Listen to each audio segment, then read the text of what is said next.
Hello साथियों, welcome back to my YouTube channel. तो कैसे हो आप लोग? आई होप आप सब अच्छे होंगे। दोस्तों, आज की ये क्लास है बीएड सेकंड ईयर के पेपर थर्ड की, जिसमें आज हमारा टॉपिक रहेगा गोखले बिल 1910। तो जानेंगे कि गोखले बिल किसके द्वारा दिया गया, क्या सुझाव दिए गए, क्या उद्देश्य थे और इसका प्रभाव क्या पड़ा। तो इन सारी चीज़ों को आज की इस क्लास में हम कवर करने वाले हैं।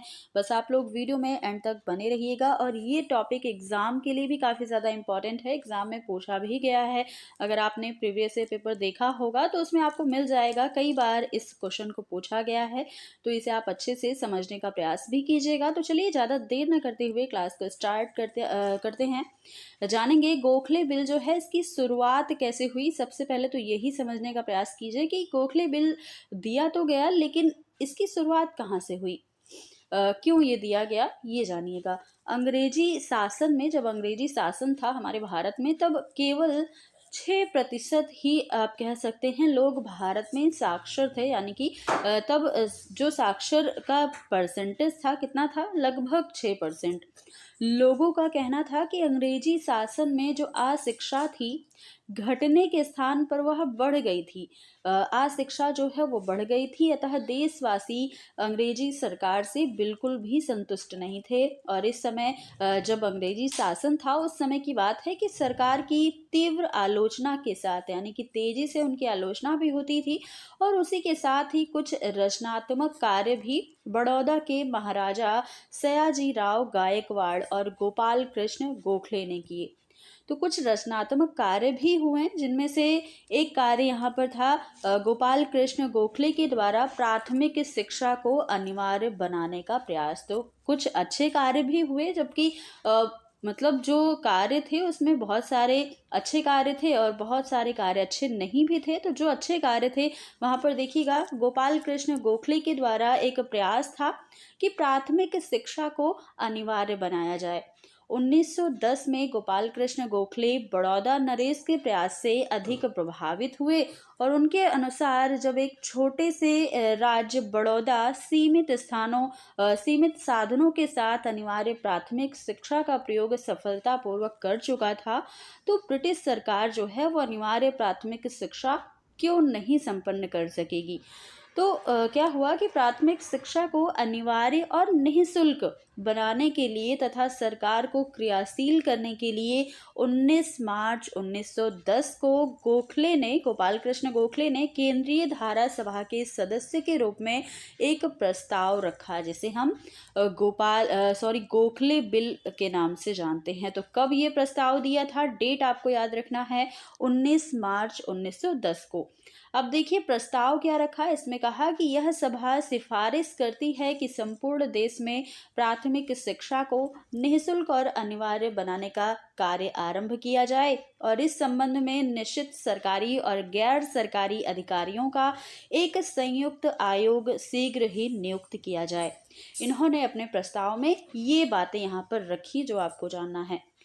आगे देखिएगा, प्राथमिक शिक्षा को अनिवार्य बनाने संबंधी कुछ सुझाव भी दिए गए। तो क्या सुझाव दिए गए, देखिए पहला सुझाव ये दिया गया कि जिन क्षेत्रों में 33% बालक शिक्षा प्राप्त कर रहे हों, उन क्षेत्रों में 6 वर्ष से 10 वर्ष तक आयु के जो बालक हैं उनको प्राथमिक शिक्षा निःशुल्क दी जाए, उनसे कोई भी किसी भी प्रकार की फीस ना ली जाए और अनिवार्य बनाया जाए। दूसरा सुझाव दिया गया कि यदि सरकार स्वयं अनिवार्य शिक्षा के सिद्धांत को लागू नहीं कर सकती है, तो इसका उत्तरदायित्व स्थानीय संस्थाओं के हाथों में छोड़ दिया जाए, जिससे कि वे जो स्थानीय संस्थाएं हैं, लोकल बॉडीज हैं, वो इस कार्य को बेहतर कर सकें। तो ये कहा गया, ये सुझाव दिया गया। अगला है, स्थानीय संस्थाएं जल्दी में कोई गलत कदम ना उठा सकें, अतः अनिवार्य शिक्षा के सिद्धांत को लागू करने से पहले प्रांतीय सरकार की अनुमति अवश्य ले। अगला सुझाव है कि प्रथम यह योजना बालकों पर लागू किया जाए और बाद में इस योजना को बालिकाओं पर भी लागू किया जाए, यानी कि बालिकाओं के लिए भी प्राथमिक शिक्षा अनिवार्य किया जाए। अगला है अनिवार्य प्राथमिक शिक्षा का जो व्यय है यानी कि खर्च है, स्थानीय संस्थाएं और प्रांतीय सरकार को 1:2 के अनुपात में वहन करना होगा और स्थानीय संस्थाओं को इसके लिए शिक्षा कर लगाने का अधिकार भी दिया जाए, टैक्स लगाने का भी अधिकार यहाँ पर दिया जाए, ये भी सुझाव दिया गया। साथ ही यदि किसी विद्यार्थी के अभिभावक की मासिक आय कम हो तो उससे शुल्क ना लिया जाए। तो ये सारे सुझाव इस प्रस्ताव में दिए गए जो आपको जानने जरूरी है। अगला देखिएगा कि इस उद्देश्य का जो विधेयक है, गोखले बिल या गोखले विधेयक आप कह सकते हैं, इसका उद्देश्य क्या था।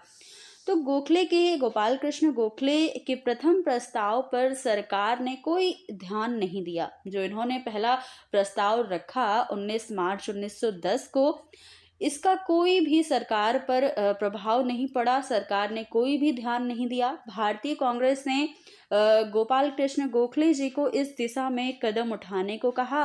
फलस्वरूप क्या हुआ कि गोखले ने सरकार की लापरवाही देखकर प्राथमिक शिक्षा की अनिवार्यता के लिए एक दूसरा प्रस्ताव, पहला प्रस्ताव तो विफल रहा, दूसरा प्रस्ताव दिया 16 मार्च 1911 को केंद्रीय धारा सभा के सामने। एक प्रस्ताव फिर से इन्होंने रखा यहाँ पर और इसमें कहा कि इस विधेयक का उद्देश्य शिक्षा की प्राथमिक शिक्षा प्रणाली में अनिवार्यता के सिद्धांत को क्रमशः लागू करना है। तो ये 2 प्रस्ताव इन्होंने दिया, ये उद्देश्य था। आगे देखिएगा गोखले बिल का प्रभाव क्या पड़ा। प्रभाव ये पड़ता है कि सरकार और जनता दोनों का जो ध्यान है वो जनसाधारण की शिक्षा यानी कि लोगों की शिक्षा, समाज की शिक्षा की ओर काफ़ी आकर्षित हुआ इस प्रभाव से। जॉर्ज पंचम ने दिल्ली दरबार में 1911 में जो दिल्ली दरबार हुआ उसमें जॉर्ज पंचम जी ने प्राथमिक शिक्षा के लिए 50 लाख रुपए की धनराशि भी प्रदान करने की घोषणा की। उन्होंने 6 जनवरी 1912 को कलकत्ता विश्वविद्यालय में अपने भाषण में शिक्षा प्रचार की रुचि भी प्रकट की और कहा कि मेरी इच्छा है कि संपूर्ण देश में स्कूलों और कॉलेजों का जाल बिछाया जाए, जहां से उद्योगों, कृषि और जीवन के समस्त व्यवसायों में कुछ करके दिखाने वाले जो राजभक्त हैं, निर्भीक हैं और उपयोगी नागरिक शिक्षा को प्राप्त करके निकल सके। तो ये प्रभाव पड़ा। अगला है गोखले के विधेयक से प्रभावित होकर भारत सरकार ने प्रांतीय सरकारों को प्राथमिक शिक्षा पर ध्यान देने को कहा। परिणाम क्या निकला कि देश के विभिन्न प्रांतों में प्राथमिक शिक्षा को अनिवार्य बनाने के लिए अनिवार्य शिक्षा अधिनियम बनाए गए और सभी प्रांतों में, देखिए तब राज्यों की जगह पर प्रांत हुआ करते थे, तो सभी प्रांतों में प्राथमिक शिक्षा अनिवार्य कर दी गई। तो दोस्तों ये जो आज का हमारा टॉपिक था, आई होप आपको ये चीज़ें समझ में आई होंगी और इसमें अभी कुछ चीज़ें जो हैं वो बची रह गई हैं तो अगली क्लास में कवर कर लिया जाएगा। तो आपको अगर ये वीडियो यहाँ तक अच्छी लगी हो तो लाइक शेयर ज़रूर कीजिएगा और चैनल पर नए हैं तो चैनल को सब्सक्राइब भी कर लीजिएगा। चलिए फिर मिलते हैं अगली क्लास में कुछ नए टॉपिक के साथ। इसका जो भी पार्ट बचा रह गया है, सेकंड पार्ट भी कल आपको देखने को मिलेगा। तो फिर कल हम इसे समझने का और भी अच्छे से प्रयास करेंगे। तब तक के लिए आप इसका रिवीजन करिएगा और धन्यवाद।